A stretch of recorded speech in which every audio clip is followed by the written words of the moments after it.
Zulan, Bupati Pati Sudewo juga menjalani pemeriksaan di KPK soal kasus korupsi pembangunan jalur kereta.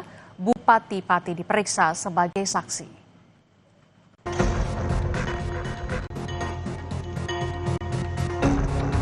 Setelah menghilang usai didemo warganya untuk mundur akibat menaikkan tarif pajak yang mencapai 250%, Bupati Pati Sudewo akhirnya memenuhi panggilan penyidik Komisi Pemberantasan Korupsi KPK. Sudewo diperiksa selama 6,5 jam sebagai saksi kasus suap pembangunan jalur kereta di Direktorat Jenderal Perkeretaapian Kementerian Perhubungan. Saya dipanggil, dimintain keterangan sebagai saksi. Semua pertanyaan saya jawab sejujur-jujurnya dan apa adanya. Spesifiknya soal aliran uang itu seperti apa, Pak? Kalau soal uang itu juga ditanyakan dan itu sudah dijelaskan dalam pemeriksaan kira-kira 2 tahun yang lalu bahwa itu adalah uang pendapatan dari DPR. Semua rinci. Ada pemasukan, pendapatan, ada pengeluaran. Ada berapa pertanyaan? Pertanyaannya tidak ingat saya berapa jumlahnya. Juru bicara KPK Budi Prasetyo bilang, dalam pemeriksaan Bupati Sudewo, penyidik melakukan pendalaman soal proyek pembangunan jalur kereta api Jawa Tengah Solo Balapan. Penyidik juga mendalami aliran uang dana dalam perkara ini. KPK juga dapat dukungan dari masyarakat Pati yang mengirim lebih dari 300 surat aduan ke KPK.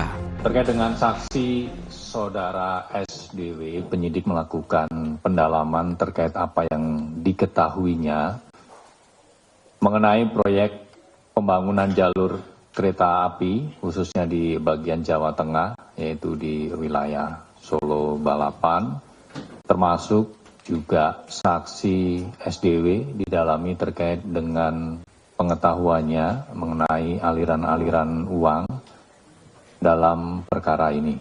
Dan dalam penanganan perkara DJKA dengan saksi SDW ini, KPK juga menerima banyak dukungan khususnya dari masyarakat Pati.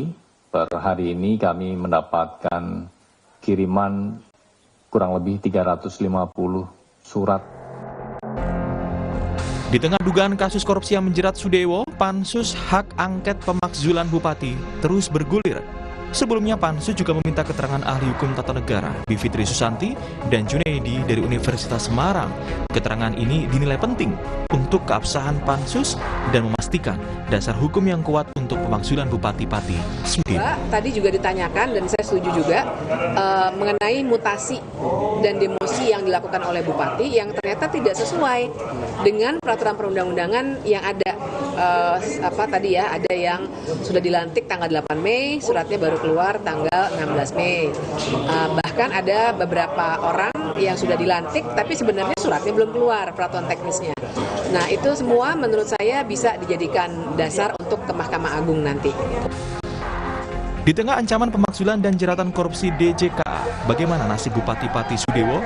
Alasan apa yang bisa memperkuat pemakzulan dia? Tim Liputan Kompas TV.